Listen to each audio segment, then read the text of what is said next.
Hello friends, मैं CA Sanjay Kumar Goyal from Excel education institute आपके लिए लेके आया हूँ। आज का जो टेस्ट है, आज जो mock test institute of chartered accountant of India ने सीए इंटर का टैक्सेशन का जो दिया है, उस पर मैं डिस्कशन करने वाला हूँ इस वीडियो में। तो फ्रेंड्स, इसमें मैं कोशिश करूँगा कि कम से कम ऑब्जेक्टिव क्वेश्चन जो हैं उसको डिस्कस कर लूँ, क्योंकि इसका जो आंसर की कल आने वाला है जो इंस्टीट्यूट देगी, उसमें केवल आपको आंसर मिल जाएंगे लेकिन लॉजिक समझ में नहीं आएगा।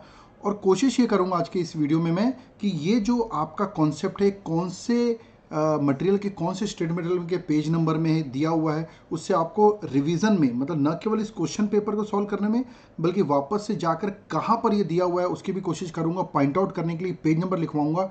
इससे आपका काफ़ी अच्छा रिवीजन होगा फ्रेंड्स। तो चलिए शुरू करते हैं विदाउट वेस्टिंग टाइम। और अगर आपको ये वीडियो पसंद आएगा तो ज़रूर कमेंट में बताइएगा क्या अच्छा लगा, क्या इंप्रूवमेंट की गुंजाइश डालिएगा, और ज़रूर अपने फ्रेंड्स को शेयर कीजिएगा, चैनल को सब्सक्राइब कीजिएगा। तो इस अपील के साथ शुरू करते हैं पेपर अक्टूबर 2020 का टैक्सेशन के paper, mock test paper taxation 3 hours 100 marks के लिए है। Section A income tax for 60 marks हम जानते हैं बहुत अच्छे से। देखिए मल्टीपल चॉइस क्वेश्चन, सबसे पहले मल्टीपल चॉइस क्वेश्चन की बात करते हैं दोस्तों। तो in the multiple choice question, पहला क्वेश्चन पूरा एक केस स्टडी बेस्ड है, तो उसको फटाफट पढ़ेंगे। मैं थोड़ी थोड़ी वर्किंग करके रखा हूँ ताकि आपका टाइम वेस्ट ना हो इसमें। तो देखिए, write the most appropriate answer for to each of the following multiple choice question by choosing one of the 4 option given, all the question are compulsory. तो देखिए मिस्टर राजेश शर्मा का एक केस स्टडी यहाँ पर दिया हुआ है, एक बार मैं पढ़ूंगा इसको। और उसके नीचे देखिए क्वेश्चन नंबर 1 2 3 4 5, मतलब टोटल में लगा 10 मार्क्स का क्वेश्चन यहाँ पर पूछ रहा है। तो चलिए शुरू करते हैं। So friends, Rajesh Sharma age 54 years, कुछ चीज़ें माइंड में रजिस्टर्ड होती जानी चाहिए। An Indian citizen, okay, is working as assistant manager of A B C limited. He is getting basic salary of 58,000 per month. He used to travel frequently out of India for his office work. He left India from Delhi airport on 5th October 19 and returned to India on 2nd October 20. कई student क्या करते हैं, 5 अक्टूबर से 2 अप्रैल तक count कर लेते हैं। ध्यान से देखिए, 2 अप्रैल 20 को आया, इसका मतलब इस फाइनेंशियल ईयर में ये रिटर्न नहीं हुआ है। तो इस फाइनेंशियल ईयर में डेट क्या हुई, 1 अप्रैल 19 से लेकर 5 अक्टूबर 19 तक 188 डेज हो रहे हैं, जो कि स्टे इन इंडिया है। और अगर स्टे इन इंडिया 188 डेज हो रहे हैं, इसका मतलब first basic condition residential status की पूरी हो रही है, तो ये रेसिडेंट तो पक्का है। ठीक है, अब बाकी ओल्ड डिटेल अगर नहीं दी है तो ठीक है, ऑर्डिनरी रेसिडेंट एज्यूम कर लेते हैं अपन। तो चलिए यहाँ से ये इन्फॉर्मेशन समझ में आ गई। डेज काउंट कीजिएगा। मैं छोटी छोटी वर्किंग इसलिए करके यहाँ पर आपसे बात कर रहा हूँ ताकि टाइम वेस्ट वीडियो में ना हो, आप मेहनत कीजिए उसके पीछे, और जहाँ रिलेवेंट होगा तो मैं आपको बताऊंगा।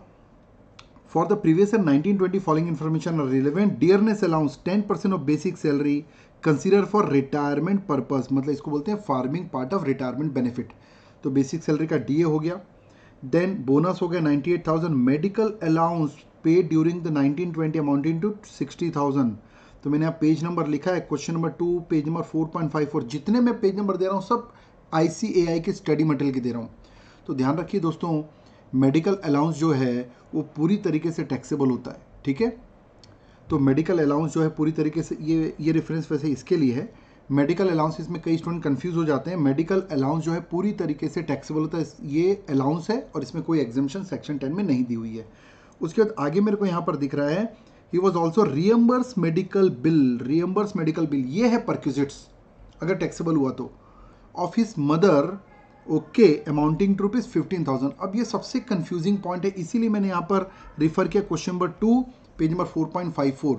ध्यान रखिएगा, जब हम यहाँ पर देखते हैं ना तो मदर रिलेटिव की लिस्ट में आती है, लेकिन जब आप मेडिकल इसको ठीक से पढ़ेंगे ना जाके, तो मेडिकल बिल का जो रियम्बर्समेंट होता है या फ्री मेडिकल फैसिलिटी होती है, ये परक्यूजिट्स एग्जेम्प्ट होता है जनरली।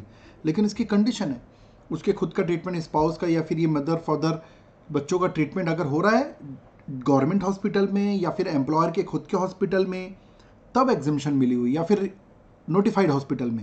लेकिन यहाँ कुछ नहीं लिखा हुआ है, तो वी कैन एज्यूम दैट ये प्राइवेट नर्सिंग होम में इलाज हुआ होगा। तो इसका मतलब तो ये हुआ कि यहाँ पर ये टैक्सेबल होना चाहिए। तो आप इसमें ज़रूर नोट डाल दीजिएगा। हालांकि यहाँ तो हमको ऑप्शन पे जाना है, बट यहाँ कुछ नहीं लिखा है गवर्नमेंट हॉस्पिटल में ट्रीटमेंट हुआ है या एम्प्लॉयर के हॉस्पिटल में हुआ है, तो उस हिसाब से ये होगा टैक्सेबल। मैं मार्क कर रहा हूँ, इट्स अ गुड पॉइंट, इसको एग्जेम्प्ट परक्विजिट्स करके आते हैं स्टूडेंट ज़्यादातर केस में, ठीक है। बाकी इंस्टीट्यूट की जो आंसर की आएगी उसमें आप देख लेना उन्होंने क्या एजम्पशन लिया, बट इसको पढ़कर प्लेनली मेरे को लगता है ये एजम्पशन बेटर है, और इसके लिए मैंने क्वेश्चन नंबर दिया। ये सब पेज नंबर आप लिखते जाइए, आपको समझ में आ जाएगा, मैंने पूरी वर्किंग करके डाल दिया पेज नंबर। फिर पॉइंट नंबर ई देखिए friends, he was also transferred a laptop by company for 15,000 on 31st December 19. The laptop was acquired by company on 1st October 16 for 1 lakh. Company was charging depreciation at 31.666%, assuming useful life to be 3 years. अब company क्या depreciation charge कर रही है, salary head के लिए वो मतलब नहीं है। सैलरी हेड में जब आप इसको देखेंगे ना, तो हर कंप्लीटेड ईयर के लिए कंप्यूटर के केस में 50% डेप्रिसिएशन लगाया जाता है।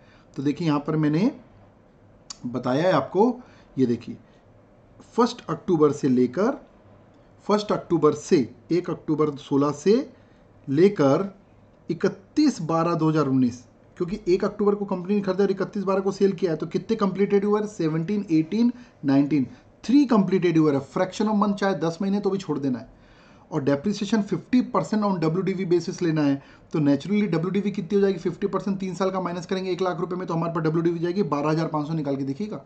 और बेचा कितने में कंपनी में, 15,000 में, तो इसमें तो कोई बेनिफिट ही नहीं है। नो परक्विजिट्स, क्योंकि कंपनी से एम्प्लॉय को कोई बेनिफिट नहीं मिल रहा है। 12,500 रुपये की चीज़ इसको मिल रही है 15,000 में, ये देखिए no benefit. He was also reimburse salary of house servant की सैलरी इसको रिएम्बर्स हो रही है, ये भी एक परक्विजिट्स है। 4,000 पर मंथ के हिसाब से 48,000 ये चार्जेबल हो जाएगा। Professional tax paid by employer during the period of 1920 amounting to 2,400, अच्छा पॉइंट है। तो एम्प्लॉयर जो अगर professional tax is a liability of employ, तो इसका अगर पेमेंट एम्प्लॉयर कर रहा है तो नेचुरली सबसे पहले तो परक्विजिट्स के रूप में चार्ज हो जाएगा, और फिर ग्रॉस सैलरी के बाद सेक्शन 16 के अंतर्गत इसकी डिडक्शन मिल जाएगी, ठीक है। तो जितना पेड हुआ उतना डिडक्शन मिल जाएगी।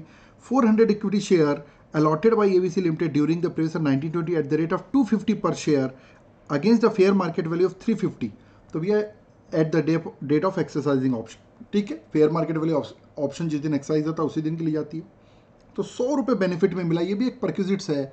400 शेयर मतलब 40,000 रुपये एज अ परक्विजिट चार्ज हो जाएगा यहाँ पर। Short term capital gain on sale of share of listed company on which STD paid, मतलब ये एक ऐसा शॉर्ट टर्म कैपिटल गेन है जो कि सेक्शन 111A में चार्जेबल होगा 94,000। Mister Rajesh also found owner of 5 lakh worth jewellery of which he could not provide any satisfactory explanation. Chapter 1 में दोस्तों, मैं पेज नंबर लिखवा दूंगा आपको।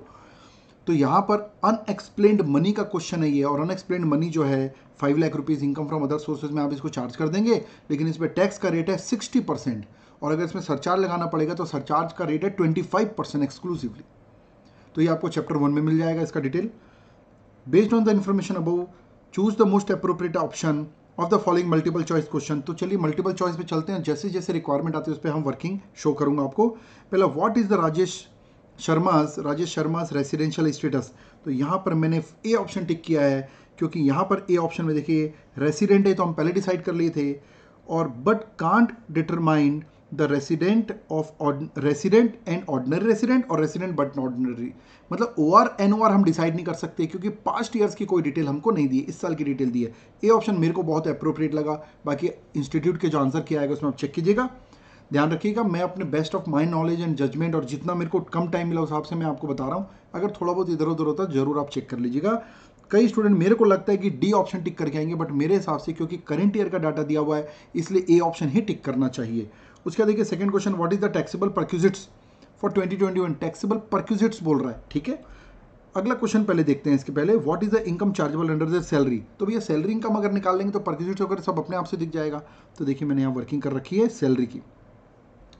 सो फ्रेंड्स, आप इसको स्क्रीन को रोक कर आप देख सकते हैं, मैं फटाफट एक्सप्लेन कर देता हूँ। बेसिक सैलरी 58,000 के हिसाब से 696 हो रही है। डी अर्नेस अलाउंस पूरा 10% आ जाएगा, हालांकि 50% DA फार्मिंग पार्ट है, नहीं पूरा ही फार्मिंग पार्ट है, ठीक है। वैसे तो पूरा चार्जेबल होता है DA।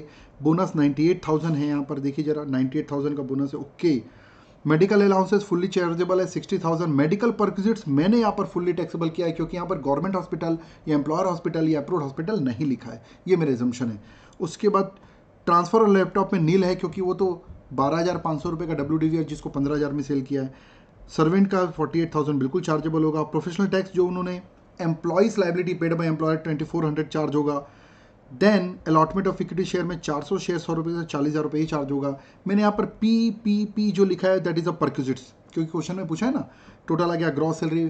फ्रेंड्स थोड़ा फटाफट मैंने किया है, कैलकुलेशन मिस्टेक होगा तो चेक कर लेना। 10,29,000 डिडक्शन मिलेगा प्रोफेशनल टैक्स का 2,400 और स्टैंडर्ड डिडक्शन 50,000। हमारी टैक्सेबल सैलरी आ गई 9,76,600। चलिए सेकेंड ऑप्शन में पूछ रहा है कि हमारा परक्यूजिट्स क्या है, टैक्सेबल परक्यूजिट्स कितना है। तो फ्रेंड्स इसको जोड़ लीजिए, 15,000, 15,000, 48,000, 2,400 और 40,000। तो ये सब टोटल करते हैं तो हमारा परक्यूजिट्स आ रहा है 1,05,400 रुपये। ऑप्शन 3 देखते हैं, टैक्सेबल अंडर दैट सैलरी। तो सैलरी हेड का 9,76,600 आ रहा है हमारा टोटल। ए ऑप्शन करेक्ट है। उसके बाद हमारा अगला क्वेश्चन है the tax liability without considering surcharge. Okay, tax liability surcharge और एजुकेशन हेल्थ एंड एजुकेशन से जोड़ने के पहले, मतलब प्लेन टैक्स निकालने बोल रहा है, of Rajesh Sharma towards unexplained jewellery. तो मैंने डिटेल डाल रखा है, थोड़ा बहुत देखिए जरा आप क्या लिखा है मैंने। यहाँ पर मैंने डाला है section 69A unexplained money, study material का पेज नंबर 1.33 में और डिटेल जाना चाहे तो जाना भी चाहिए हमको। सेक्शन 11BBE इसमें टैक्स लगता है, जो कि पेज नंबर 1.41 में दिया हुआ है। 5 लाख का सीधा 60% टैक्स, 3 लाख रुपए टैक्स लगेगा। हमको सरचार्ज नहीं बोला इसलिए हम यहाँ पर लिए नहीं हैं। Total tax liability of mister Rajesh Sharma for assessment 2021 is. अब टोटल टैक्स लाइबिलिटी की बात करते हैं, मैंने ये ऑप्शन क्यों टिक किया, देखिए यहाँ पर वर्किंग दिया है। अब दोस्तों यहाँ पर ये मेरा आ गया सैलरी हेड, फिर 111A के अंदर शॉर्ट टर्म कैपिटल गेन हमारा 94,000 क्वेश्चन में ही दिया हुआ था। फिर अदर सोर्सेज में अनएक्सप्लेन्ड मनी जो है वो अदर सोर्सेज में चार्ज कर दिया हमने। टोटल मेरी इनकम है 15,70,600। अब 15,70,600 में जो 5 लाख रुपए इसमें 115BE के हिसाब से 60% टैक्स लग जाएगा। 111A में 15% टैक्स लगेगा और बैलेंस इनकम में स्लैब लगेगा। तो इस हिसाब से टोटल टैक्स लायबिलिटी 4,21,920 रुपये आ रही है मेरे हिसाब से। ठीक है दोस्तों, अब ये जो लायबिलिटी है उसमें ये जो 3 लाख रुपए टैक्स है ना, इस पे 25% सरचार्ज लगेगा तय।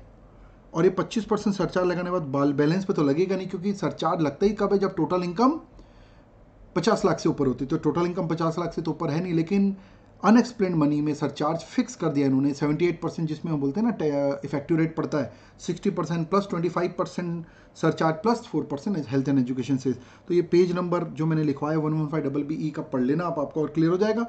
ये टोटल मिलाकर हमारा जो टैक्स आया है 496,920, 4% एजुकेशन से जोड़ने के बाद हमारा आ रहा है 5,16,796.8। इसको मैं राउंड ऑफ करूंगा तो 5,16,800, क्योंकि राउंड ऑफ करना भी प्रोविजन में लिखा हुआ है, तो इसलिए यहां पर आ रहा है 5,16,800। सो फ्रेंड्स, तो ये हो गया हमारा 5 क्वेश्चन जिसमें हमको 10 नंबर मिल जाते हैं।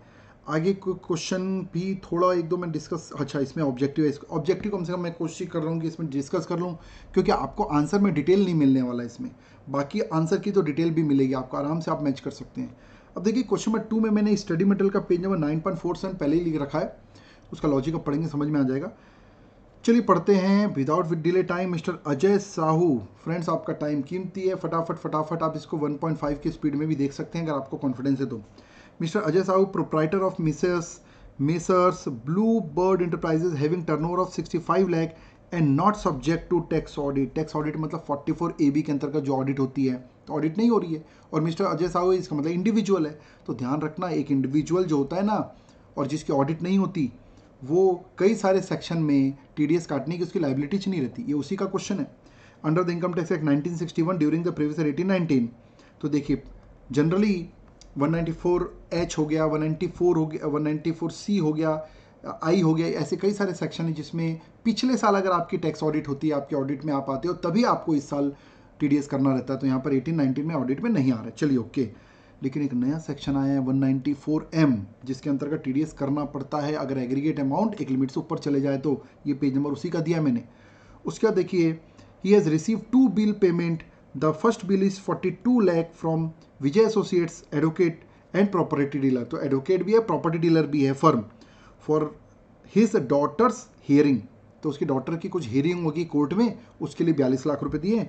और 21 लाख दोस्तों दिया हुआ है सेम विजय एसोसिएट्स को for broking services provided in relation to the purchase of property. Okay, मतलब विजय एसोसिएट्स को अजय साहू जी ने पेमेंट किया है 42 लाख और 21 लाख अलग अलग रिस्पेक्ट में। ठीक है, तो मैं आपको बता दूं कि ये जो पहला जो हियरिंग के लिए दिया है उसका सेक्शन जो है 194, अगर प्रोफेशनल फीस है तो 194J में आता है, हालांकि प्राइवेट वर्किंग नहीं आती, और 24,000 अगर कमीशन दिया तो 194H में आता है, लेकिन क्योंकि पिछले साल ये ऑडिट में नहीं आता तो दोनों सेक्शन लागू नहीं होंगे। तो आगे लिखा हुआ है in relation to the purchase of one property both bill were raised in 21/12/19 but payment was made in instalment. Okay, अलग अलग इंस्टॉलमेंट में पेमेंट हुआ देखिएगा। अब मैं आपको बता रहा हूँ इसका कॉन्सेप्ट क्या है। पेज नंबर मैंने लिख दिया, उसमें जाके नहीं दिखा रहा हूँ, मैं सीधा कॉन्सेप्ट बता रहा हूँ। यहाँ पर सेक्शन 194M एप्लीकेबल होगा, न कि 194J या फिर 194H कमीशन के लिए ये एप्लीकेबल नहीं होगा क्योंकि ऑडिट नहीं होती। और 194M में ऐसे इंडिविजुअल एचओएफ भी आ जाते हैं जिनकी ऑडिट नहीं होती और उनका aggregate payment to a person more than 50 lakh, resident होना चाहिए सामने वाला पर्सन, तो दोनों मिलाकर 50 से ऊपर हो गया, एग्रीगेट वर्ड ढूंढिएगा आप वहाँ पर। एंड टीडीएस की अमाउंट है 5%, तो 63 लाख रुपीज़ टोटल पे 5% 3.15 लाख टीडीएस कटना चाहिए। और टीडीएस कब होता है मैं आपको बता देता हूँ, at the time of credit और payment which ever is earlier. तो भले इंस्टॉलमेंट में पेमेंट हो रहा है, लेकिन जैसे ही बिल रेज हुआ तो उसी समय आपको टीडीएस काट लेना है। तो 3,15,000 रुपये, हालांकि पूछा नहीं हमसे। फ्रेंड्स, अगले ऑब्जेक्टिव क्वेश्चन में जाते हैं। Shyam Singh spends ₹1 lakh on the cultivation and harvesting of his agriculture produce. Okay, तो वो श्री श्याम स्पेंड 1 लाख कल्टिवेशन, मतलब खेतों में काम करता है, वहाँ पे कल्टिवेशन का एक्सपेंस करता है 1 लाख रुपए। 50% of the produce are sold for ₹1,10,000 and the rest of stored in self consumption. Okay, unique type का क्वेश्चन है। थोड़ा सी दोस्तों मैं यहाँ पर कंफ्यूज हूँ, बट मैंने अपना जजमेंट यहाँ पर दिया है। स्टडी मटेरियल में इस पर पॉइंट नहीं मिला है, मैं भी इंस्टीट्यूट का आंसर का वेट कर रहा हूँ, but as per my judgement समझिए, अगर ये फार्मर है, ये 50% उगाता है, खुद अपने कंजम्पशन पे रख लेता है, तो ये तो एग्रीकल्चर इनकम की कैलकुलेशन में ही नहीं आएगा, इनकम ही नहीं है, वो प्रोसेस खुद ही कर रहा है खुद के कंजम्पशन के लिए। तो ये क्वेश्चन हमसे क्या पूछ रहा है, what amount of the agriculture income. हालांकि एग्रीकल्चर इनकम एग्जेम्प्ट होती है, फिर भी एग्रीकल्चर इनकम निकालने बोल रहा है। तो मेरे जजमेंट के हिसाब से सेल जो 1,10,000 रुपये उसने किया है वो 50% है, तो खर्चा भी 1 लाख का 50% 50,000 ही माइनस होना चाहिए एग्रीकल्चर इनकम निकालने के लिए। And there is a 60,000 will be agriculture income. But मैं यहाँ पर क्वेश्चन मार्क करता हूँ, एक बार इंस्टीट्यूट का आंसर मैं भी देखना पसंद करूँगा, ज़रूर आप मैच कर लीजिएगा, अकॉर्डिंगली मोल्ड हो जाइएगा। उसके बाद फ्रेंड्स क्वेश्चन नंबर 4 एक ठीक ठाक क्वेश्चन है, देखिए क्या लिखा हुआ है। क्वेश्चन नंबर 4 में लिखा है mister square N Indian citizen. Okay, एक इंडियन सिटीजन है, Indian citizen currently resident in Dubai. Okay, Indian citizen है लेकिन दुबई में रहता है, स्टे आउटसाइड इंडिया, मतलब एक प्रकार से he comes to India on a visit. अगर आपको मैं बता दूं कि जो इंडियन सिटीजन है जॉब के लिए पहली बार बाहर जा रहा है या बाहर रहता है, इंडियन ओरिजिन है या इंडियन सिटीजन और इंडिया में विजिट के लिए आता है, तो उस केस में बेसिक कंडीशन जो होती है ना रेसिडेंशियल इसकी, उसकी सेकेंड बेसिक कंडीशन नहीं चेक की जाती। केवल 182 डेज अगर वो इंडिया में रहता है प्रीवियस ईयर में या उससे ज़्यादा तभी रेसिडेंट बनेगा, अगर नहीं हुआ तो सीधा नॉन रेसिडेंट बन जाएगा।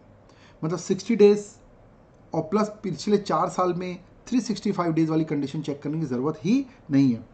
And his total stay during the financial year 1920 was 135 days, मतलब 182 दिन से कम हो गया है, तो इसका मतलब सीधा नॉन रेसिडेंट बन गया। He has no other source, no source of income. ठीक है, सोर्स ऑफ इनकम से मतलब नहीं हमको तो स्टेटस देखना है, following detail of stay in India. अब ये कंफ्यूज करने के लिए दिया मेरे हिसाब से, ये पिछला डाटा क्यों देखना भैया, जब ये से तो ये मैंने स्टडी मटेरियल का एक पेज नंबर दोस्तों डाला है, आप देखिएगा study material page number 2.4 covered by exception, तो उसमें एक्सेप्शन दिया है। तो जो भी इंडियन सिटीजन या इंडियन ओरिजिन जो बाहर सेटल हो गए हैं दोस्तों, और वो जो इंडिया विजिट पे आते हैं, तो उनके लिए केवल फर्स्ट कंडीशन 182 डेज की देखते हैं बस प्रीवियस ईयर में। Hence second basic condition not required to see, hence for being resident he has to stay 182 days और more in India during the previous year, hence he is non resident. तो ये हो गई irrelevant information, question हो गया बहुत छोटा सा, non resident. The C option is correct. Now friends question number 5, फटाफट आ जाइए दोस्तों, जल्द से जल्द निपटाना है। Mister Dilar who is a non-resident, Mr. Dilar, who is not required to furnish return under section 139(1). क्यों रिटर्न रिक्वायरमेंट नहीं है? Has his gross total income itself is less than basic exemption limit. Okay, बिल्कुल ध्यान में, mister दिलार individual है और company और firm को तो बिल्कुल 139(1) के अंदर रिटर्न फाइल करना ही करना पड़ता है, लेकिन बाकी को तभी रिटर्न फाइल करना पड़ता है जब उनकी gross total income basic exemption limit से ऊपर चले जाए, ठीक है। बट और भी रिक्वायरमेंट है, पेज नंबर आप स्टडी मटेरियल का 10.5 देखिएगा, जहाँ पर पॉइंट नंबर बी रिलेवेंट है यहाँ के लिए। कई सारे कुछ और एक्टिविटी अगर कोई बंदा करता है तो उसको भी रिटर्न फाइल करना पड़ता है। तो यहाँ पर he incurred expenditure of 2 lakh on her daughter travel to USA. तो यहाँ पर लिखा है कि अगर फॉरेन ट्रिप में आपके लिए या फैमिली मेम्बर कुछ दिए वहाँ पर उनके लिए खर्च होता है मोर देन 2 लाख, तो वहाँ पर रिटर्न फाइल करना पड़ता है। लेकिन यहाँ मोर देन 2 लाख नहीं है, इनका 2 लाख है, तो मोर देन 2 लाख नहीं हुआ तो इस क्राइटेरिया में भी ये नहीं फंस रहे हैं, इसलिए इनको रिटर्न फाइल करने की ज़रूरत नहीं है। अगर 2 लाख से 10,000 रुपये भी ज़्यादा होता, थोड़ा भी ज़्यादा होता, तो फिर रिटर्न फाइल की रिक्वायरमेंट आ जाती। ज़रूर स्टडी मटेरियल का पेज नंबर 10.5 देखिएगा दोस्तों। अब ये क्वेश्चन तो फ्रेंड्स बिफोर दैट इसके बाद डिस्क्रिप्टिव क्वेश्चन चालू हो जाता है। तो पहला सबसे बड़ा क्वेश्चन मैं डिस्कस करना पसंद करूंगा, 14 मार्क्स का है, तो मैंने कुछ वर्किंग कर रखी है ताकि फटाफट आपसे डिस्कस कर लूँ। मैं एज्यूम कर रहा हूँ कि आप लोग ने पेपर अपियर किया है, बनाया है और आपके पूरे माइंड में दौड़ रहा है, कूद रहा है कि यार ये क्या होगा, ये क्या होगा, आप ढूंढ रहे हैं, तो फटाफट इसका आंसर मिल जाएगा। तो देखिए फ्रेंड्स, डिस्क्रिप्टिव क्वेश्चन में पहला है, कैसा रहता है तो पता है, फर्स्ट क्वेश्चन कंपलसरी रहता है 14 मार्क्स का, उसके बाद बाकी 3 क्वेश्चन में हमको बनाने रहते हैं 2 क्वेश्चन। तो एक कंपलसरी क्वेश्चन है, मतलब बहुत इंपॉर्टेंट, ये छूटा तो नंबर गया। तो चलिए इसको भी तेज़ी से पढ़ते हैं और सोचते हैं क्या क्या हमको समझ में आता है। फ्रॉम द फॉलोइंग इन्फॉर्मेशन, देखिए इसमें मैं आपको एक सलाह दूंगा कि सबसे पहले पढ़ लिया करो निकालना क्या, total income and tax liability, तो आपका माइंड सेट हो जाता है क्या निकालना है, ठीक है।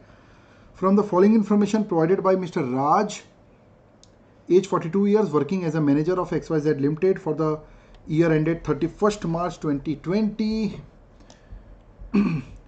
year ended 2020, you are 31st March 20, you are required to compute his total income and tax payable for the assessment 2021। Total income निकालना है, मतलब हर हेड की वर्किंग करना, मतलब छोटी छोटी जहाँ जहाँ मेरे को जगह मिला थोड़ा थोड़ा वर्किंग करके मैंने दिखा दिया है, फिर आप लोग की देख लीजिएगा। तो बेसिक सैलरी, अब देखिए मैं सीधा सीधा टोटल इनकम निकालना है तो पूरे जो हेड मिल रहा है उस पर डालते जाता हूँ और आपको दिखाते जाता हूँ किस तरीके से वर्किंग किया मैंने। सैलरी, तो देखिए बेसिक सैलरी है 3 लाख रुपीज़ 25,000 रुपये के हिसाब से। डियरनेस अलाउंस जो है 50% is meant for retirement benefit, ठीक है, तो 50% 1,50,000 टैक्सेबल होगा। और फिर कुछ जगह के लिए जहाँ पर डियरनेस अलाउंस फार्मिंग पार्ट लिया जाता है वहाँ आधा लिया जाएगा। तो यहाँ पर देखिए 150 आ गया, मैंने ये साइड में आपको दिख रहा होगा, मैं टिक करते जा रहा हूँ। फिर एम्प्लॉयर्स कॉन्ट्रीब्यूशन टू RPF, तो बेटा एम्प्लॉयर्स कॉन्ट्रीब्यूशन टू RPF है ना, वो यहाँ पर 20% ऑफ बेसिक सैलरी लिखा है और हम जानते हैं कि कितना एग्जम्पशन मिलता है, 12% of salary which consist of basic salary plus dearness allowance which is farming part of retirement benefit and commission at a fix rate of turnover. तो कमीशन तो इस क्वेश्चन में दिख नहीं रहा है, तो देखिए मैं यहीं पर छोटी सी वर्किंग कर दिया हूँ दोस्तों, दिख रहा होगा आपको 20% 3 लाख का ये एक्चुअल जमा कर रहा है एम्प्लॉयर, माइनस करूंगा exemption 12% of 3 lakh basic salary plus dearness allowance जो 1.5 लाख का था उसका 50% फार्मिंग पार्ट है 75,000, तो ये 15,000 रुपये मेरा एक्स्ट्रा आ गया और ये 15,000 रुपये मेरा यहाँ पर चार्जेबल हो जाएगा। आगे एम्प्लॉयर्स कंट्रीब्यूशन टू RPF के बाद interest credited in the RPF account 15%, आप जानते हैं 9.5% तक का इंटरेस्ट क्रेडिट जो होता है वो एग्जेम्प्ट है, तो ऊपर का कितना 5.5% टैक्सेबल हो जाएगा। तो यहाँ पर मैंने छोटी सी वर्किंग आपको यहाँ पर दे दी है, देखिए 15,000 का 5.5 डिवाइड बाई 15, तो ये हमारे को टैक्सेबल हो जाएगा ये 5,500, चेक कर लीजिएगा, ये निकलेगा आपका 15,000 इंटू 5.5 बैलेंस टैक्सेबल हो जाएगा डिवाइड बाई 15, तो ये आ रहा है 5,500 टैक्सेबल हो गया। ये देखिए, ये दिख रहा है 5,500 रुपये ये। उसके बाद फ्रेंड्स आगे बढ़ते हैं, यहाँ पर मेरे को दिख रहा है arrear of rent receive from XYZ limited. अरे भाई ये समझ में नहीं आ रहा है, XYZ लिमिटेड पे तो ये जॉब करता है और XYZ लिमिटेड से रेंट लेना निकल रहा है पुराना, इसको एरियर है, तो हो सकता है इसने अपना हाउस XYZ लिमिटेड को दिया होगा रेंट पे, ठीक है, लेकिन ये है हाउस प्रॉपर्टी हेड का आइटम, और अगर एरियर रेंट निकल रहा है और ये अगर अर्लियर रिलेवेंट ईयर में चार्ज नहीं हुआ, नेचुरली यही एज्यूम करेंगे हम, तो करेंट ईयर में चार्ज होता है विथ 30% डिडक्शन। सेक्शन 25A और AA में इसका प्रोविजन दिया हुआ है एरियर ऑफ रेंट और रिकवरी ऑफ अनरियलाइज रेंट का, ठीक है। तो मैंने लिखा है HP हेड में टैक्सेबल होगा और 30% रिडक्शन मिलेगी, तो HP हेड को हम अलग से देख लेंगे दोस्तों। उसके बाद रेंट रिसीव्ड,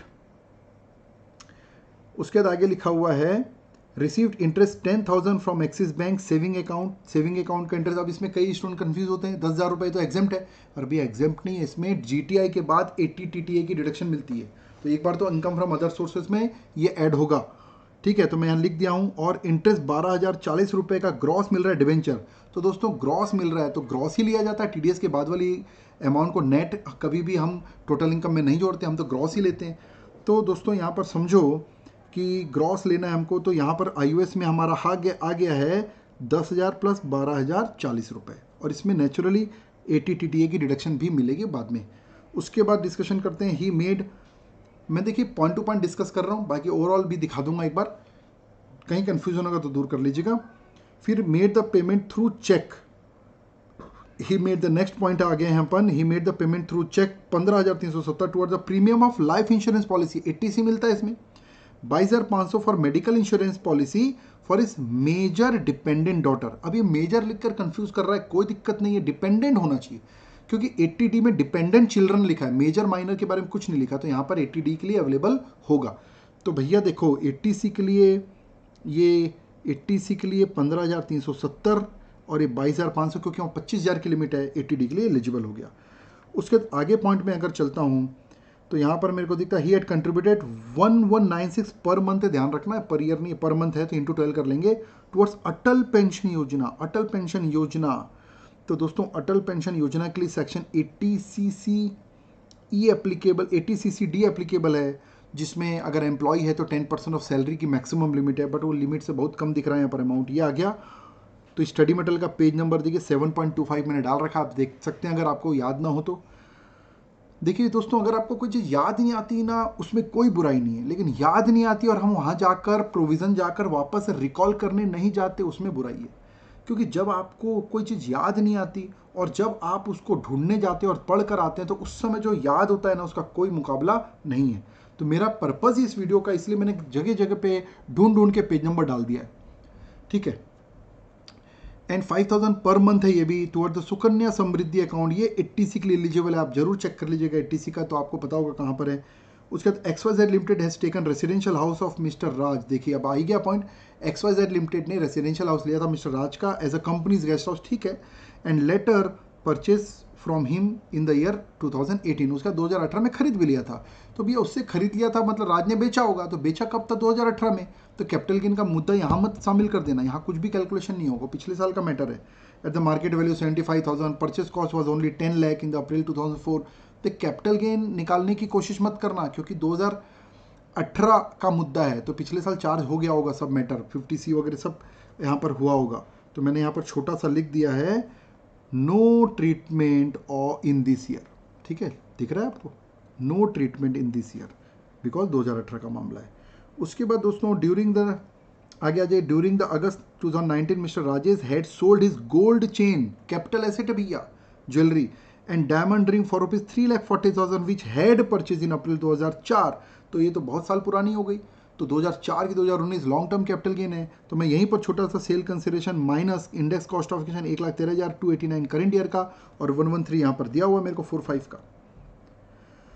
सो फ्रेंड्स, इसको जब मैं लॉन्ग टर्म कैपिटल गेन निकालता हूँ तो 51,000 आ जाता है, और आप जानते हैं long term capital gain normally 112 के अंतर्गत 20% टैक्स लगता है इसमें। तो ये डिस्कशन हो गया। Donation 11,000 prime minister national relief fund में यहाँ पर दिया जा रहा है, जो कि 100% एलिजिबल है डिडक्शन के लिए 80G without any qualifying limit, और चेक से दिया जा रहा है, बहुत अच्छी बात है।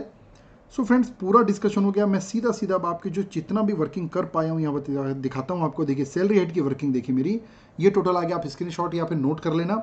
उसके बाद ये मेरी ग्रॉस सैलरी आ गई, डिडक्शन 50,000 का, और कोई डिडक्शन है नहीं यहाँ पर, ये टोटल सैलरी आ गई, टैक्सेबल सैलरी आ गई, सॉरी। अब बाकी हेड की अगर मैं बात करूँ तो ये देखिए ऊपर मैंने यहाँ लिख रखा है, सैलरी हेड तो 385,500 है, HP हेड में 75,000 में 30% रिडक्शन माइनस करूँगा, सेक्शन 25A और AA की रीडिंग कर लेना आप। Then capital gain long term है नेचुरली 51,000 निकाल रखा हमने, IOS में 10,000 और 12,000 जो सेविंग अकाउंट का इंटरेस्ट, और जो डिबेंचर जो हमारे ग्रॉस अमाउंट था वो है, ये आ गया। ग्रॉस टोटल इनकम आ गई, इसमें डिडक्शन हमको माइनस करना है, तो डिडक्शन में अलग से वर्किंग आपको दिखा देता हूँ। ये देखिए डिडक्शन की वर्किंग, 80C में 30,000 है, 60,000 है और 15,370 है। 3 अमाउंट थे। कौन कौन सा, मैंने इसी को पहले दिखा देता हूँ आपको, देखिए। Own contribution to recognise provident fund, RPF में जब एम्प्लॉय खुद कंट्रीब्यूट करता है ना, तो वो 30,000 वो भी 80C के लिए एलिजिबल होता है, पहला। दूसरा 80C की अगर मैं बात करूं तो दोस्तों, दूसरी 80C मेरे को यहां पर मिलेगा सुकन्या समृद्धि अकाउंट का, जो कि 5,000 पर मंथ है, मतलब 60,000 रुपये। ये 60,000 हो गया। और उसके बाद ये 60,000 हो गया हमारा, तो 30 और 15,370 रुपये, ये देखिए लाइफ इंश्योरेंस पॉलिसी जो लिया था वो भी 80C में आता है, तो ये हो गया 15,300, ये सब 1,05,370 रुपये ये हो गया। 80CCD अटल पेंशन का मैंने बताया था 14,352 रुपये, 80TTA का 10,000 रुपये सेविंग अकाउंट, 80D यहाँ पर जो मेजर डॉटर के नाम से उन्होंने पॉलिसी ली थी 22,500 रुपये, 80G जो prime minister national relief fund में 11,000 रुपये, 163 222 को यहाँ पर डिडक्शन मिलेगा, जो कि लिमिट के अंदर ही है। लिमिट क्या होती है यहाँ पर तो ज़रूरत ही नहीं, ग्रॉस टोटल इनकम में स्पेशल इनकम हटा देने के बाद जो आती है अमाउंट, तो यहाँ डिडक्शन माइनस करना 3,47,818 रुपये टोटल इनकम हो गया। और अगर मैं इस पर टैक्स निकालूंगा तो लॉन्ग टर्म में 51,000 पे 20% और बैलेंस पे 2,341 रुपये का टैक्स आने वाला है दोस्तों। और ये टोटल अमाउंट है 4% जोड़ने के बाद 13,042 रुपये ये आ रहा है। अब यहाँ पर यहाँ इसका आंसर तो हमको यहाँ ऑप्शंस तो पता नहीं है, तो मैंने अपने हिसाब से जो वर्किंग किया, अब एक आध कोई पॉइंट मेरे से छूट गया होगा तो अकॉर्डिंगली दोस्तों प्लीज़ उसको आप एडजस्ट कर लीजिएगा, एकदम उसको हार्ड एंड फास्ट लेके मत चलिएगा। मैं स्टेप मार्किंग के हिसाब से आपको फटाफट डिस्कशन किया हूँ यहाँ पर। फ्रेंड्स, क्वेश्चन नंबर 2 में आ जाइए फटाफट। क्वेश्चन नंबर 2 में अगर मैं आता हूँ तो क्वेश्चन नंबर 2 में दिखता है, क्वेश्चन नंबर 2 में मेरे को यहाँ पर दिख रहा है मिस दीपिका वाला क्वेश्चन है 2A। ये जो है 7 नंबर का क्वेश्चन है, दिख रहा होगा आपको। मैं थोड़ा सा आपको फटाफट लेके चल रहा हूँ। अगर आपको लग रहा है मेरी स्पीड ज़्यादा है तो थोड़ा स्लो कर लेना, लग रहा है स्पीड कम है थोड़ा फास्ट कर लेना। ऑनलाइन एजुकेशन का यही तो ब्यूटी है। ऑनलाइन एजुकेशन का जिसने सही फ़ायदा उठाया दोस्तों, वो फेस टू फेस से भी आगे निकल गया। और जो इसके ट्रैप में फंस गया, ट्रैप मतलब बहुत सारे ट्रैप होते हैं, वीडियो आ गया है देख लेंगे, कभी देख लेंगे, थप्पियाँ बना लेता है वो, तो वो फिर तो लॉस ही लॉस है। चलिए, मिस दीपिका पादुकोण ने लिखा है, a citizen of India got married to mister John. अच्छा, दीपिका पादुकोण ही दिख रही है मेरे को तो, ठीक है। Mister John of Australia left India for the first time on 20/8/2019। Okay, she has not visited India again during the 1920 में नहीं आई, मतलब 1 अप्रैल से लेकर 20 अगस्त 2019 तक वो इंडिया में थी, ठीक है ना। शी हैड, तो उसका अगर मैं निकालूंगा स्टे इन इंडिया तो 142 डेज आ रहा है, काउंट कर लीजिएगा। 1 अप्रैल से लेकर 20 अगस्त तक को काउंट करेंगे तो ये आ जाएगा 142 डेज। और क्योंकि 142 डेज है तो ये सेकेंड बेसिक कंडीशन पूरी हो जाएगी और पहली बार इंडिया से बाहर गई है, not visited India again. Okay, citizen of India got married first time. ये देखिए फर्स्ट टाइम मतलब इसके पहले की हिस्ट्री उसकी क्या है, इंडिया में ही है। इसका मतलब पिछले 4 साल में वो कंडीशन, इस साल तो 60 डेज में आई जाएगी, 4 साल में कंडीशन पूरी हो जाएगी 365 डेज वाली। और ट्रैक रिकॉर्ड इसका पूरा रेसिडेंट का रहने वाला है, मतलब ये रहेगी ऑर्डिनरी रेसिडेंट, ये तो तय हो गया। अब अगर ऑर्डिनरी रेसिडेंट है तो आप जानते हैं कि हर एक इनकम इसके लिए टैक्सेबल होती है, बट टैक्सेबल होना चाहिए इंडिया में। तो बहुत ही अच्छा मिक्सचर है इस क्वेश्चन में। तो देखिए क्या क्वेश्चन है, income from sale of centrifuged latex. अब ये वर्ड बड़ा टफ लग रहा होगा जो नहीं पढ़े होंगे, तो मैंने यहाँ पेज नंबर डाल दिया दोस्तों, स्टडी मटेरियल का 3.10 पेज नंबर है। यहाँ पर साफ साफ रूल 7, 7A, 7B और रूल 8 वगैरह दिया हुआ है, जिसमें कि कॉम्बिनेशन होता है ना जो एग्रीकल्चर इनकम का, उसको कैसे बाईपार्ट करते दिया हुआ है। तो ये जो रबर का बिजनेस है ना, जो प्लांट ग्रो करते हैं, उसमें 65% एग्रीकल्चर इनकम माना जाता है। तो 1.5 लाख रुपये में, देखिए ऑर्डिनरी रेसिडेंट है तो पूरी इनकम यहाँ टैक्सेबल होनी है, इंडिया की हो चाहे बाहर की हो। तो 35% 52,800 रुपये ही टैक्सेबल होगा, बाकी तो वैसे भी एग्जेम्प्ट है। फिर income from sale of coffee grown and cured in Kodagu Karnataka, तो 75% एग्रीकल्चर इनकम मानी जाती है। इसका मतलब क्या हुआ कि 25% टैक्सेबल होगा 2 लाख रुपए का। ये देखिए बाजू मैंने टैक्सेबल कर दिया है। Sale of coffee grown cured roasted and grounded अगर है तो 60% ही एग्रीकल्चर मानी जाती है, मतलब 40% टैक्सेबल होगा। सेल ऑफ टी के लिए 60% एग्रीकल्चर इनकम होती है, तो बाकी 40% 480 टैक्सेबल होगा। फिर income from sapling and seedling grown in the nursery at a Cochin, तो देखिए अगर कोई भी ये नर्सरी एक्टिविटी होती है पूरी तरीके से एग्रीकल्चर में, तो कोई टैक्सेबिलिटी नहीं होगी। तो ये टोटल हमारे पास आ गया। You are required to determine the residential status, जो कि नेचुरली हो गया ordinary resident and ordinary resident. और mister Divya compute the business income आ गया ये 742 एंड एग्रीकल्चर इनकम, तो जितना जितना यहाँ पर आपने एग्जाम किया वो एग्रीकल्चर इनकम आ जाएगा आपका। Now friends come to the B part. B part में दिया mister Karan is engage in the business of processing and selling of the toys. तो mister Karan is engage in the business of processing and selling of the toys during the previous year 1920 his turnover was rupees 1.75 crore. He opted for paying tax on presumptive taxation 44 AD, बिल्कुल सही बात है। इसका page number मैंने डाल दिया है, 44 AD का पेज नंबर है स्टडी में 4.299, जाके पढ़ सकते हैं। और इसकी स्पेशली पॉइंट नंबर 7 या 8 पढ़िएगा, पॉइंट नंबर 8 पढ़िएगा इसका। तो अब क्वेश्चन देखते हैं यहाँ पर। प्रिजेम्पटिव टैक्सेशन 2 करोड़ तक ले सकता है बंदा, तो 8% रहती है, और अगर बैंकिंग ट्रांजेक्शन के थ्रू कलेक्शन आता है तो 6% रहती है। He has no other income during the previous year, he is liable to pay advance tax, okay, and if so what is the minimum amount of advance tax paid due to। तो देखिए मैं बता देता हूँ 44 AD के अंतर्गत जो आते हैं प्रिजेम्पटिव टैक्सेशन में, उनको किस्तों में इंस्टॉलमेंट में एडवांस टैक्स देने की जरूरत नहीं होती। उनको सीधा सीधा 15 मार्च को पूरा टैक्स जमा करना रहता है। तो यहाँ पर 175 लाख का 8% 14 लाख रुपए 14 लाख रुपए इसकी टैक्सेबल इनकम आ जाएगी दोस्तों। और 14 लाख रुपए जो टैक्सेबल इनकम आएगी, तो 14 लाख रुपए पे जो उसका टैक्स बनेगा, जो भी टैक्स बनेगा उस 14 लाख रुपए के टैक्स को उसको जमा करना पड़ेगा 100% सिंगल अमाउंट पे 15 मार्च तक। तो इसका टैक्स अमाउंट अगर निकालने सब मिला जुला कर आप देखिएगा, टैक्स अमाउंट 2,41,800 रुपीज़ इसकी टैक्स अमाउंट आएगी, जो 100% टैक्स इसको यहाँ पर 15 मार्च तक देना। मतलब कुल मिलाकर इनको एक बेनिफिट दिया गया है कि 4 इंस्टॉलमेंट में इनको एडवांस टैक्स देने की जरूरत नहीं है। तो ये आपको इस पॉइंट नंबर 8 में पढ़ने के लिए मिल जाएगा।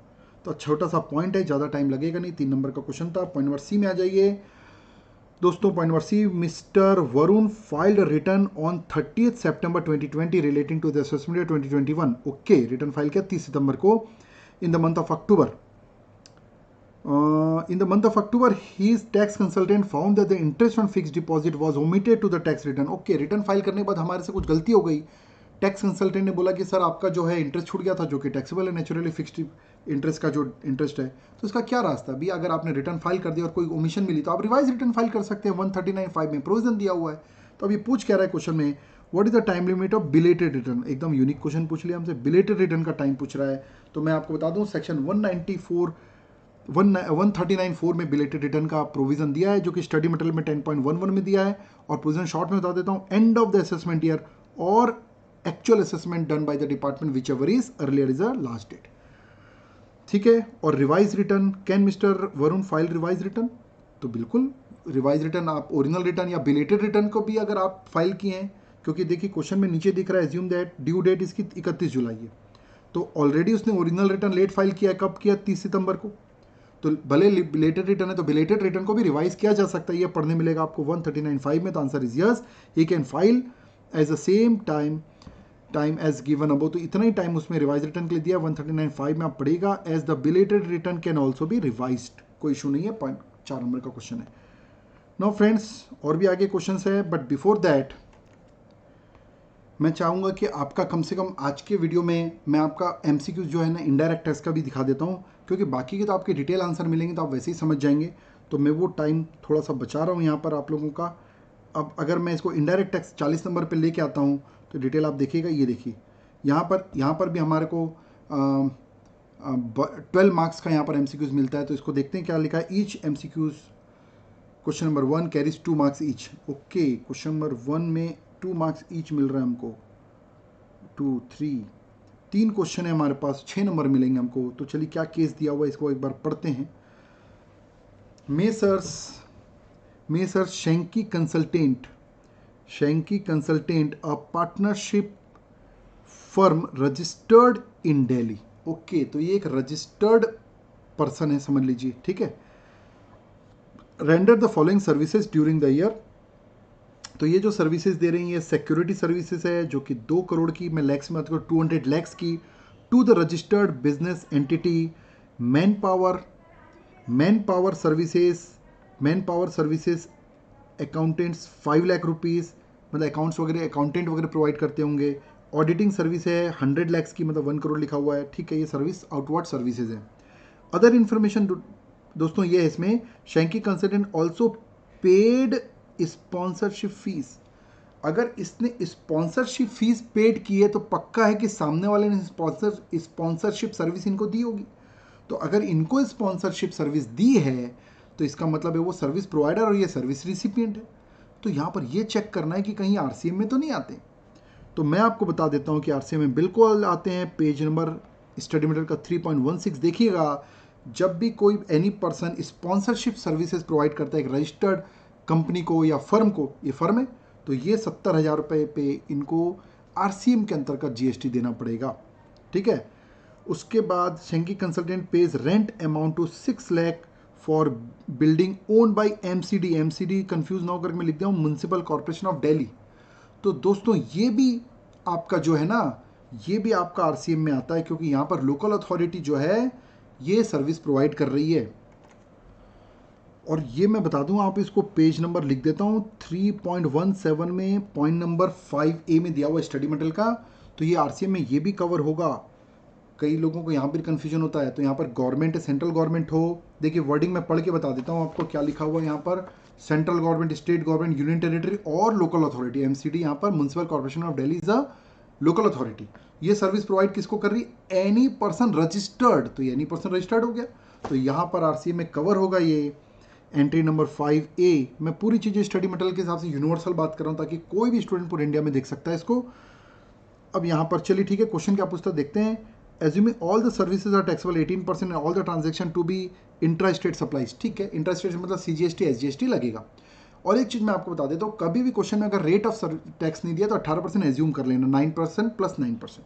क्वेश्चन है what is the aggregate turnover of Shanky consultant. तो मैं आपको बता दूं एग्रीगेट टर्नओवर के लिए जरूर से पेज नंबर 7.9 देखिएगा। उसमें साफ लिखा है कि आपको टैक्सेबल सप्लाई, एग्जाम सप्लाई सब लेना है, लेकिन आरसीएम नहीं लेना है। भले आरसीएम में टैक्स आपको लग रहा है लेकिन उसको नहीं लेना है, एक्सक्लूड करना है। तो यहाँ पर 200 लाख, 5 लाख, 100 लाख, 305 लाख दोस्तों मेरे हिसाब से होना चाहिए इसका आंसर। ज़रूर चेक कीजिएगा। और अगर कहीं कुछ मेरे जजमेंट में दिक्कत आती है आंसर में तो थोड़ा सा मेरे को माफ़ कर दीजिएगा, उसको करेक्ट कर लीजिएगा। तो क्योंकि मेरे को आज का आज देख के मैं आपको जितना फास्ट हो सकता है ह्यूमन एरर हो मेरे से भी। GST liability paid under the reverse charge मैंने बता दिया, पेज नंबर 3.17 और 3.16 देखिएगा, उसके बिना कोई काम का नहीं है। तो 70,000 और 6 लाख दोनों पे लगेगा। 6,70,000 पे 9% के साथ 60,300, 60,300 ए ऑप्शन इज करेक्ट, क्योंकि ये अमाउंट तो ठीक है। पॉइंट नंबर 3 है state which of the following statement is true in respect of security services provided by Shanky consultant to registered business entity. Security services के बारे में यहाँ पर कोई करेक्ट स्टेटमेंट तो ये तो नॉर्मल है, बाकायदा ये टैक्सेबल होता है सिक्योरिटी सर्विसेज, उसमें जीएसटी चार्ज होता है। तो मेरे हिसाब से ये ऑप्शन करेक्ट है, Shanky consultant shall issue GST complaint tax invoice. तो जीएसटी के हिसाब से प्रॉपर टैक्स इनवाइस इशू करेंगी। बी ऑप्शन, सी ऑप्शन देखिए यहाँ बिल ऑफ सप्लाई, क्यों भैया जब आपका टैक्स लग रहा है तो फिर टैक्स इनवाइस इशू करेंगे। सी लिखा Shanky consultant can issue an document in lieu of tax invoice, can issue any document, कोई भी डॉक्यूमेंट थोड़ी नहीं इसमें इशू कर सकते हैं। Shanky consultant shall issue receipt voucher, अरे भैया सर्विसेज दियो तो आपको बिल बना के देना ही पड़ेगा। ओके फ्रेंड्स, अगले क्वेश्चन एमसीक्यूज में आते हैं। क्वेश्चन नंबर 2, तो क्वेश्चन नंबर 2 मेरे को दिख रहा है Akash limited registered person in Punjab has purchased air conditioner for invoice value of rupees, एक मिनट, Akash limited registered person in Punjab has purchase air condition for invoice value rupees 32,000 including GST 18%, उसमें जा शामिल है। Mister from Mukesh limited registered in the Punjab, Akash limited had capitalised air condition, वो तो करना ही था, कैपिटल इंस्ट्रूमेंट है तो, in the books of account for full value, ये गलती कर दिया इन्होंने, 32,000 में जीएसटी शामिल और पूरे को कैपिटलाइज कर दिया। And taking the benefit of depreciation on the same, keeping in view of the above situation in the input tax credit which of the required. तो इनपुट टैक्स क्रेडिट नहीं मिलती भैया, इनपुट टैक्स क्रेडिट आईटीसी का chapter page number study material का 6.15 जाकर देख लीजिएगा। आप पॉइंट नंबर 5 एग्जैक्ट बता रहा हूँ। अगर आपने कोई भी एसेट लाई और उस पर उसको जीएसटी को मिलाकर जीएसटी की वैल्यू को भी अगर आपने कैपिटलाइज करके डेप्रिसिएशन लिया तो वो जीएसटी की क्रेडिट आपको कभी नहीं मिलेगी। नील आंसर इज करेक्ट है। क्वेश्चन नंबर 3 में आ जाए, which document is required in case of movement of goods of consignment value of 1,05,000, 1,05,000 रुपए की अगर आप कंसाइनमेंट भेज रहे हो लेकिन ये सप्लाई नहीं है, अदर देन सप्लाई है, तो उस केस में कौन सा डॉक्यूमेंट इशू होगा? तो भैया bill of supply, receipt voucher, payment voucher कुछ इशू नहीं होगा, ई वे बिल इशू होगा। ई वे बिल का नियम है, अगर कंसाइनमेंट वैल्यू 50,000 से ज़्यादा है तो अदर देन सप्लाई में भी ई वे बिल जारी होता है। स्टडी मटेरियल का पेज नंबर 8.57 जरूर देखिएगा तो क्लियर कट आपको पॉइंट समझ में आ जाएगा।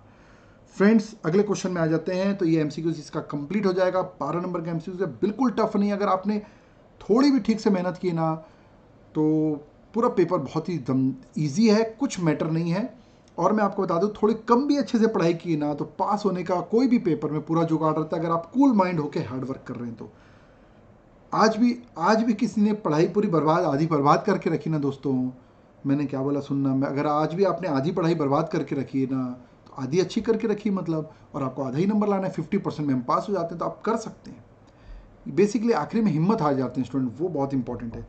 विच of the following service are exempt under GST? कौन सी जीएसटी में एग्जाम्प्ट है? Testing of agriculture produce, testing of agriculture produce, supply of farm labour, warehouse of the agriculture produce. Okay, पूरा agriculture से related services है, मैं guarantee के साथ बताता हूँ। एंट्री 54 आप जाके देखिएगा, मिल जाएगा आपको पॉइंट।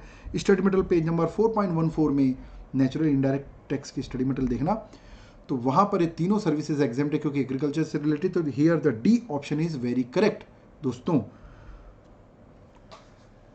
सो फ्रेंड्स अभी के लिए इतना ही। बाकी क्वेश्चंस आप आंसर की जब इंस्टीट्यूट का आएगा उसको देख लेना, या फिर मेरे को टाइम मिलेगा तो मैं बनाकर सेकंड पार्ट में इसके डाल दूंगा।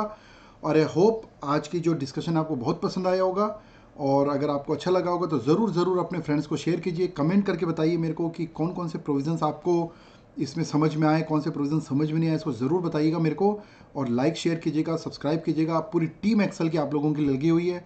ओके फ्रेंड्स, बहुत बहुत धन्यवाद पेशेंस लिसनिंग के लिए। धन्यवाद।